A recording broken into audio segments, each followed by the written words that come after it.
బొమ్మ blockbuster Allu Arjun second national award 2000 కోట్లు Indian national break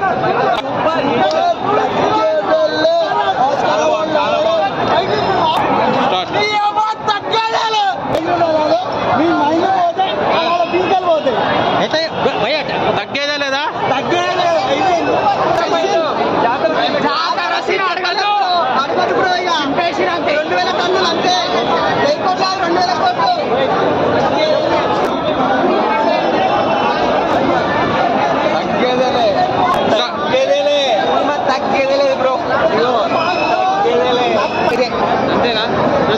three మళ్ళీ అల్లు అర్జున్ అంటారా ఎవరన్నా? అర్జునే బ్రో, వాళ్ళ అన్నదమ్ములు కలిసి నెక్స్ట్ లెవెల్ ఉంటుంది సినిమా మొత్తము. అంతే ఫాస్ట్ ఫాస్ట్ క్యారెక్టర్ చాలా బాగుంది. ఇంటర్వ్యూ కూడా పార్ట్ 3 ఉందంటారా? పార్ట్ 3 ఉంది.